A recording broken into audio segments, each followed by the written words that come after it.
Shalom, salam sejahtera bagi kita sekalian, Bapak Ibu Saudara-saudara yang terkasih di dalam Tuhan Yesus Kristus. Hari ini Sabtu 2 Oktober 2021, renungan harian bagi kita diambil dari Lukas pasal yang ke-16, ayat yang ke-14 sampai ayat yang ke-18. Kita akan membaca ayat yang ke-14 sampai 18, tetapi penekanan renungan saya pada hari ini saya ambil pada ayat yang ke-14 dan ayat yang ke-15 saja. Baiklah Bapak Ibu Saudara-saudara, sebelum kita membaca dan merenungkan firman Tuhan, mari kita berdoa. Ya Tuhan, biarlah firman-Mu menjadi dasar kebenaran yang menghidupkan kami, sehingga kami senantiasa hidup sesuai dan seturut dengan kehendak-Mu. Berbicaralah melalui firman-Mu pada saat ini, kuduskan hati dan pendengaran kami, sehingga kami yang mendengar firman-Mu, kami boleh mendengar dan menyimpan firman-Mu ini di dalam hati kami, serta merenungkannya dan mempraktekkannya dalam hidup kami tiap-tiap hari. Di dalam nama Yesus kami berdoa. Amin. Lukas pasal yang ke-16, ayatnya yang ke-14 sampai yang ke-18, setia dalam perkara yang kecil, nasihat. Semua itu didengar oleh orang-orang Farisi, hamba-hamba uang itu, dan mereka mencemoohkan dia. Lalu ia berkata kepada mereka, "Kamu membenarkan diri di hadapan orang, tetapi Allah mengetahui hatimu, sebab apa yang dikagumi manusia dibenci oleh Allah. Hukum Taurat dan kitab para nabi berlaku sampai kepada zaman Yohanes, dan sejak waktu itu kerajaan Allah diberitakan dan setiap orang menggagahinya, berebut memasukinya. Lebih mudah langit dan bumi lenyap daripada satu titik dari hukum Taurat batal. Setiap orang yang menceraikan istrinya lalu kawin dengan perempuan lain, ia berbuat zina. Dan barang siapa kawin dengan perempuan yang diceraikan suaminya, ia berbuat zina." Tidak mudah bagi seseorang yang melakukan kesalahan mau mengakui kesalahan yang ia lakukan, lalu kemudian menerima nasihat untuk memperbaiki diri. Seringkali terjadi justru orang yang melakukan kesalahan berupaya menutupi kesalahannya, lalu kemudian mencari kambing hitam supaya ada yang disalahkan. Hal-hal seperti ini sering kali kita temui dalam kehidupan kita bersama orang lain di sekitar kita. Bahkan itu juga terjadi pada masa Tuhan Yesus ada di tengah-tengah dunia ini sebagai manusia seperti kita. Dalam pembacaan kita, ketika Tuhan Yesus sedang mengajar murid-muridnya dan orang banyak yang mendengarkan dia, Tuhan Yesus menasihati mereka agar tidak menjadikan mamon atau mamona yang berarti kekayaan sebagai prioritas utama dalam hidup, tapi menjadikan mamon sebagai alat untuk bisa melayani Tuhan secara maksimal. Mamon kita pergunakan sebagai salah satu sarana kita mengabdi kepada Tuhan sehingga hidup kita lebih maksimal, supaya hidup kita juga bisa menyenangkan hati Tuhan.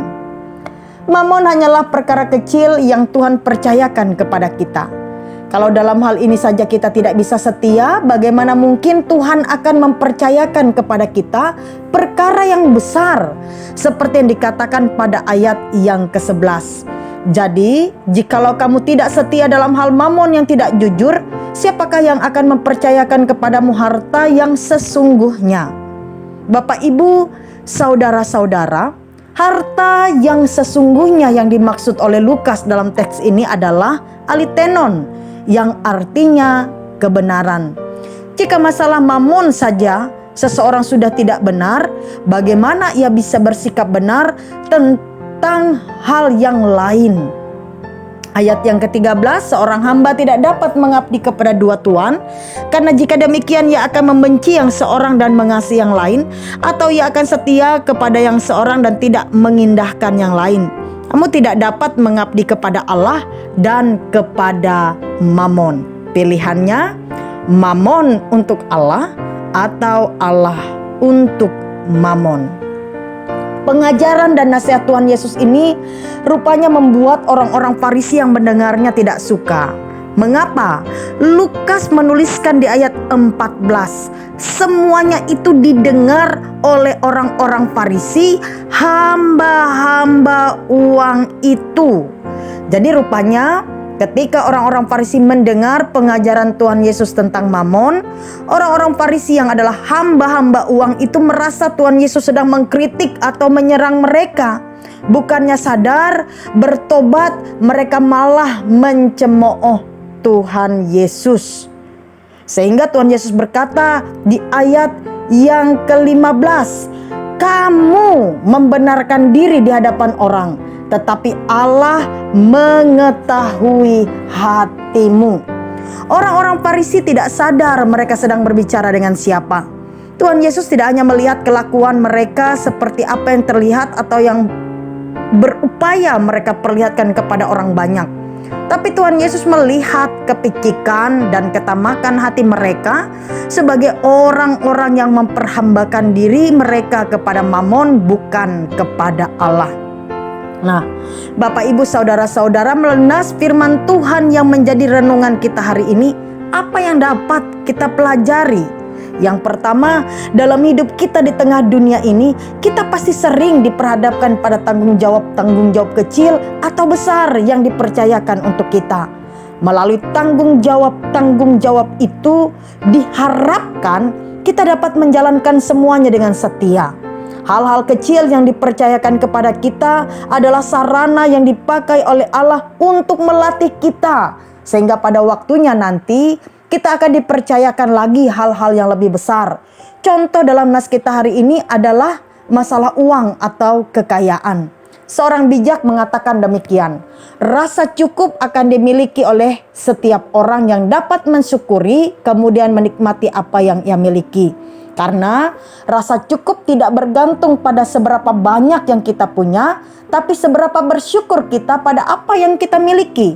Jadi orang yang setia dalam perkara kecil adalah orang yang dapat mengelola apa yang ia miliki dengan rasa syukur, menikmatinya dengan penuh sukacita, dan mempergunakan semuanya dengan bertanggung jawab, sehingga melaluinya ia dapat melayani Tuhan dan nama Tuhan dipuji, diagungkan.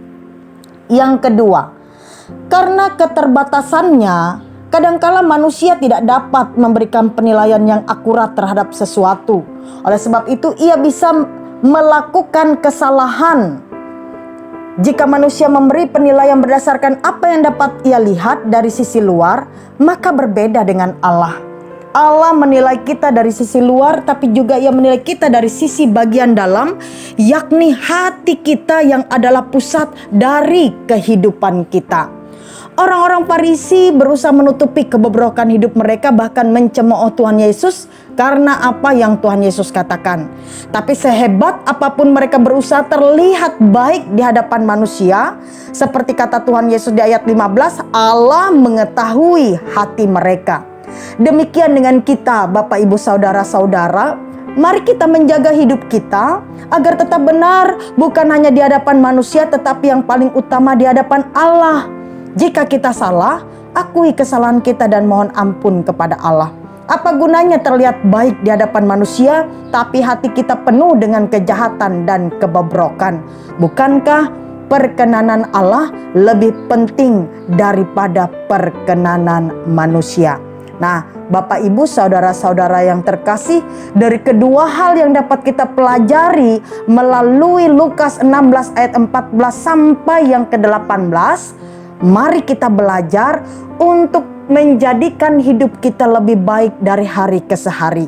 Kiranya renungan harian hari ini menjadi berkat bagi kita, mengingatkan kita, memampukan kita hidup bersih di hadapan Tuhan. Selamat beraktivitas, Tuhan Yesus memberkati kita.